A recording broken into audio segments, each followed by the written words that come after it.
Hello, YouTube. All right. The other night actually, we were working on doing this really complicated cut here for the holes to make the vent holes. And I showed you how I measured this out and cut it out. But it was getting dark and I was kind of rushing things. And this is what happens when you rush. We had the hole cut perfectly and we cut the beam all the way across. But can you see the problem here? Do you know what the problem is? Yeah, right over here in the corner. You see, we forgot to make a notch and let the rest of it come back out. So we can resume, laying out the pieces here. See how we cut this last piece, the width of it? Well, it's supposed to come out to here. That meant we were supposed to notch it on the corner here and bring it out. And what does that mean? Well, that means this piece has to be taken out and redone. I have to cut a whole new piece. So what I'm going to do is actually just take a new piece, lay it on top of this one, and draw the line where the notch is. And then just use this one as a template for cutting the hole in the proper size and the proper place. And that should fix this problem. But it is something to be aware of when you're cutting stuff like this. Watch out for corners. That'll get you. And you end up wasting a piece. But we might be able to reuse it somewhere, like on the side here somewhere. So it's not totally lost. We're going to save it because it's still a nice long piece and can still be reused. So at this point, what I'm going to do, you can see here I kind of laid out some here. These aren't permanent. These are just laid out for me to walk on so I don't get splinters from all this, what's it, ODM, ODP, whatever this board is. The board here is full of splinters.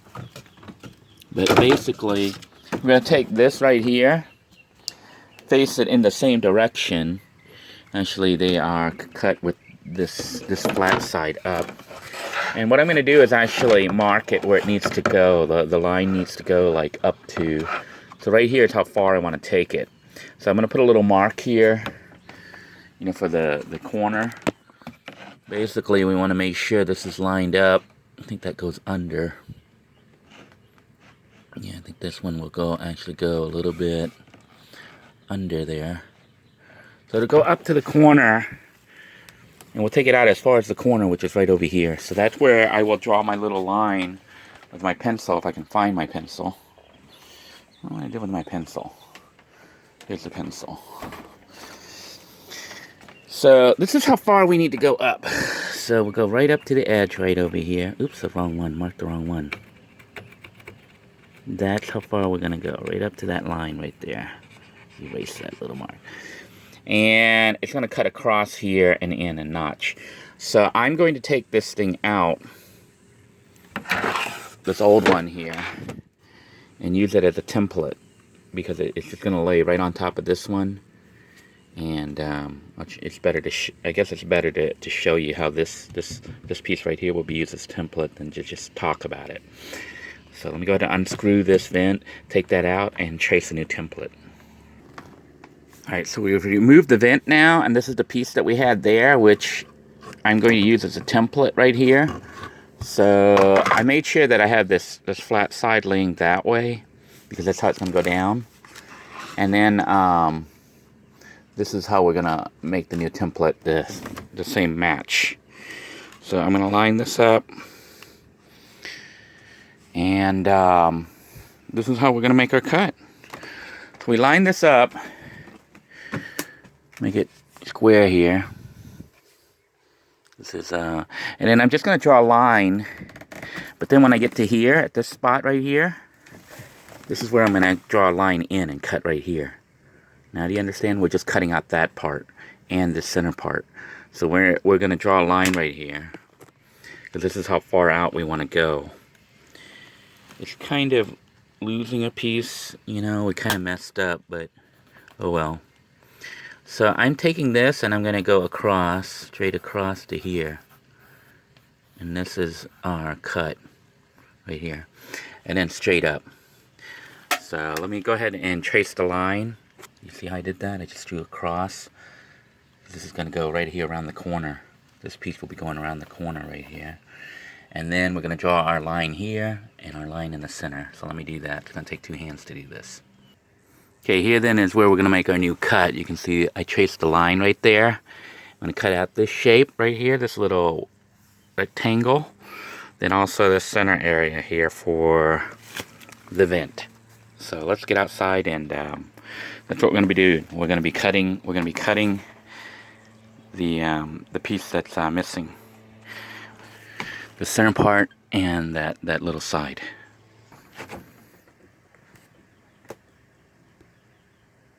All right, here then is our weird shaped piece here with the hole cut out. We're going to try to line it up, get this as flush as possible. And you can see the corner goes around now, as it should. But this is going to have to be hammered in. I had cut a little bit more here because I wanted it kind of tight. And this is going to be covered with molding. But I do need to try to make sure those two line up right there. And then get this other piece in. This part right here needs to come in. Right here. It goes underneath and on top. I probably need to get a mallet or something. I might have to go to the store. Might have to go to Home Depot or something and pick up the mallet when I pick up some other supplies. To try to hammer things in tightly. But you can see it's now lines up like it did previously, but it goes around the corner. So that we can continue the layout of the piece here and have it line up and then start to do the stairway. So we're basically working from this end on towards this side, and we're working from the front corner there, the front, all the way towards the back, which right now those are just laying there. They're not even in place. They're not lined up or anything. So we're going to bring this across and then see if we can't get this to lay out nice and flush. You'll see how it has a little gap here.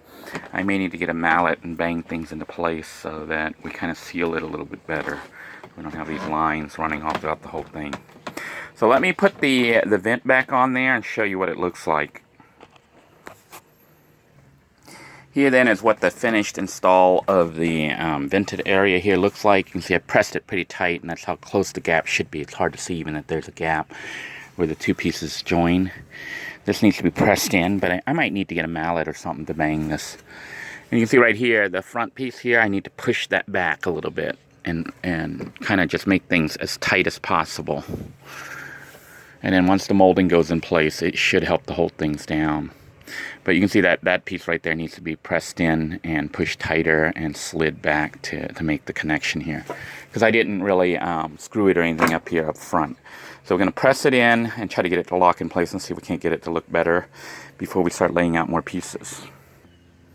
Alright, as you can see, I've kind of pushed that piece back. I hammered it in from the front and have this somewhat lined up. But really, there's like a gap that I guess I'd have to bolt it down or something. But you kind of want a little bit of a gap for expansion and contraction. And what I'm going to do at this point is actually lay out these pieces here to get it to go kind of towards the step so that this can be locked into place. And we'll continue laying this left side down, trying to get it to go all the way across before we hammer the other side in as tight as possible. And I was trying to do it without glue. I'm looking at, like, maybe I might have to put glue down to kind of hold the panels, or I'm hoping that when I press them all together, they'll hold in place. And the reason for not gluing everything down is in case you have to rip it all back up for whatever reason, like you want to replace the floor or whatever. Or you can just, I guess, put carpeting or something on top, you know, if you're replacing with carpeting or whatever. But, you know, you kind of want to strip things down in an RV when you're redoing it, because as you add more and more layers, it gets heavier and heavier. So it's a little bit more critical than if you're doing a regular house that's not moving. You know, weight on there isn't as important as in an RV where every pound counts. So what we're going to do is cut a piece, measure this width here, and cut a piece and start laying it out.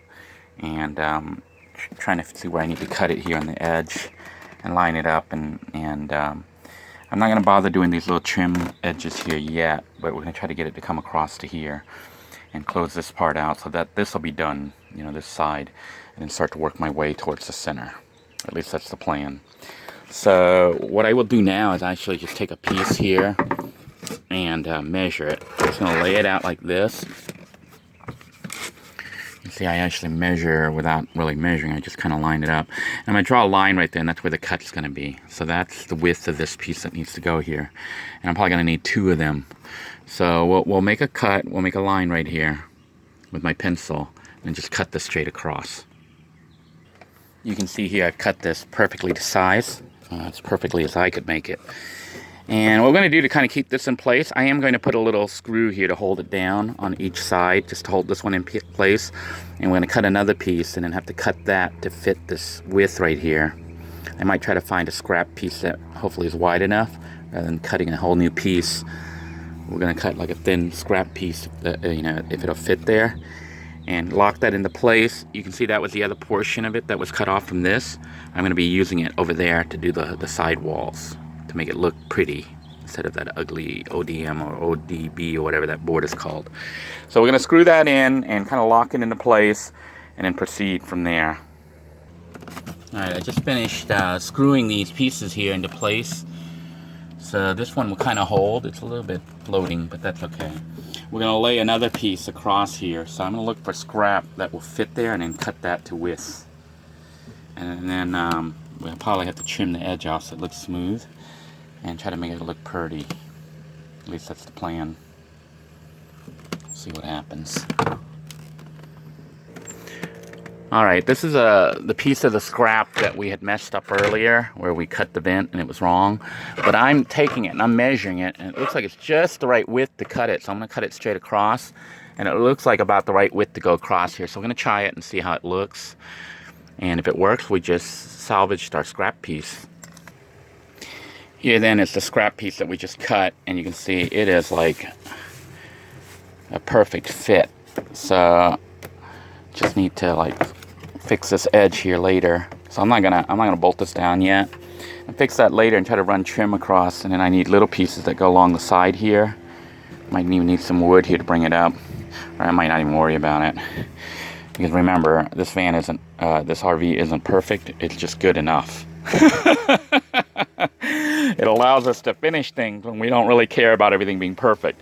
So I'm gonna cut this to size, and of course we're going to need another piece down here, and then of course over there along the back wall, but that's not the priority right now.